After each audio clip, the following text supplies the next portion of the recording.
சீமான் கைதாகிறாரா என்ற கேள்விதான் தற்போது தமிழ்நாடு அரசியல் களத்தில் அனலடித்துக் கொண்டிருக்கிறது. இந்த கேள்வி பல்வேறு சமயங்களில் எழுந்து அடங்கியிருந்தாலும் இப்போது மீண்டும் எழுந்திருப்பதன் பின்னணி என்ன என்பதை இந்த பதிவில் பார்க்கலாம். தன்னை திருமணம் செய்து கொள்வதாக கூறி உடல் ரீதியாகவும் மன ரீதியாகவும் ஏமாற்றிவிட்டதாகவும் பண மோசடி செய்துவிட்டதாகவும் சீமானுக்கு எதிராக நடிகை விஜயலட்சுமி சென்னையில் உள்ள வளசரவாக்கம் காவல் நிலையத்தில் 2011ஆம் ஆண்டு புகார் அளித்திருந்தார்.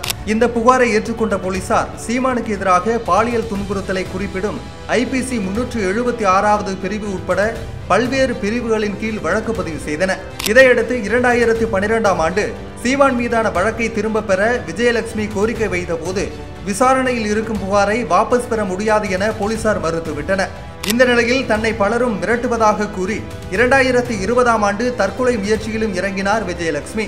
அப்போது அவர் வெளியிட்ட வீடியோவில், இதுதான் என்னுடைய கடைசி வீடியோ, கடந்த சில மாசமாக ரொம்ப மன அழுத்தத்தில் இருக்கிறேன், அம்மா மற்றும் அக்காவுக்காகத்தான் வாழ்ந்து வருகிறேன், ஹரிநாடார் உள்ளிட்டோர் மீடியா மூலமாக தொடர்ந்து அசிங்கப்படுத்தி வந்தனர், இனிமேல் என்னால் வாழ முடியாது, கர்நாடகாவில் பிறந்தவள் என்ற முறையில் என்னை வைத்து டார்ச்சர் பண்ணியாச்சு, என் குடும்பத்தை விட்டு போகிறேன் என பேசியிருந்தார். அதன் தொடர்ச்சியாக சில நாள் மருத்துவமனை வாசத்திற்கு பிறகு நலமாக மீண்டு வந்தார். கிட்டத்தட்ட 10 ஆண்டுகள் கிடப்பில் இருந்த புகாரை தூசி தட்டிய விஜயலட்சுமி 2023ஆம் ஆண்டு சென்னை காவல் ஆணையர் அலுவலகத்தில் சீமானுக்கு எதிராக மீண்டும் புகார் அளித்தார். அதில் தான் புகாரை வாபஸ் வாங்கினால் தன்னை திருமணம் செய்து கொள்வதாக சீமான் சொல்லியிருந்தார். ஆனால் அவர் சொன்னபடி என்னை திருமணம் செய்யவில்லை. எனவே கடந்த 2011ஆம் ஆண்டு சீமான் மீது தான் அளித்த புகாரை மீண்டும் விசாரித்து நடவடிக்கை எடுக்க வேண்டும் என கோரிக்கை வைத்திருந்தார். அதற்குள் என்னவானதோ தெரியவில்லை. உடனடியாக அந்த புகாரை வாபஸ் வாங்க விரும்புவதாக பெல்டி அடித்தார். ஆனால் போலீசார் அப்போது அதற்கு அனுமதிக்கவில்லை. இந்த நிலையில் நடிகர் விஜயலட்சுமி தன் மீது கொடுத்த வழக்கை ரத்து செய்ய கோரி சீமான் சென்னை உயர்நீதிமன்றத்தில் மனு தாக்கல் செய்தார். அந்த மனு மீதான விசாரணை நீதிபதி GK இளந்திரியன் முன்பாக சமீபத்தில் விசாரணைக்கு வந்தது. அப்போது இந்த வழக்கை சாதாரணமாக எடுத்துக்கொள்ள முடியாது, விஜயலட்சுமி புகாரை திரும்ப பெற்றாலும் கூட பாலியல் துன்புறுத்தல் தடுப்புச் சட்டத்தின் கீழ் வழக்கு பதிவு செய்யப்பட்டு இருப்பதால் வழக்கை ரத்து செய்ய முடியாது என்றும், வழக்கில் போலீசார் 12 வாரங்களுக்குள் இறுதி அறிக்கை தாக்கல் செய்ய வேண்டும் எனவும் உத்தரவிட்டு சீமானின் மனுவை தள்ளுபடி செய்தது உயர்நீதிமன்றம். இதையடுத்து மீண்டும் விசாரணையில் இறங்கிய போலீசார் புகார் குறித்து பிப்ரவரி 27ஆம் தேதி விசாரணைக்கு நேரில் ஆஜராகும்படி சம்மன் அனுப்பியிருந்தனர்.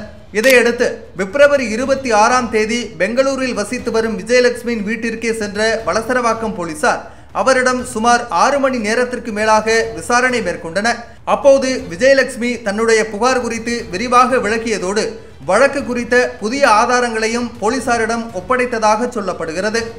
காவல்துறையின் சம்மனை ஏற்று பிப்ரவரி 27ஆம் தேதி வளசரவாக்கம் ஸ்டேஷனில் சீமான் நேரில் ஆஜராகக்கூடும் என எதிர்பார்க்கப்பட்டது. ஆனால் சீமான் ஆஜராகவில்லை. தற்போது கட்சி நிகழ்ச்சிகளில் கலந்து கொண்டிருப்பதால் விசாரணைக்கு ஆஜராக முடியவில்லை. காவல்துறையினரின் கேள்விகளை பெற்று அது தொடர்பாக பிறகு பதிலளிக்கப்படும் என்று நாம் தமிழர் வழக்கறிஞர் தரப்பில் காவல் நிலையத்தில் சொல்லி இருக்கிறார்கள்.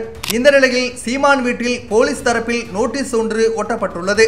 அதில் சீமான் விசாரணைக்கு நேரில் ஆஜராகவில்லை என்றால் கைது செய்யப்படுவார் என எச்சரிக்கப்பட்டுள்ளது. நீதிமன்ற உத்தரவு போலீசாரின் தலைக்கு மேல் கத்தியாக தொங்கிக் கொண்டிருப்பதால் சீமானுக்கு அவகாசம் கொடுக்கும் முடிவில் அவர்கள் இருப்பதற்கு வாய்ப்பில்லை.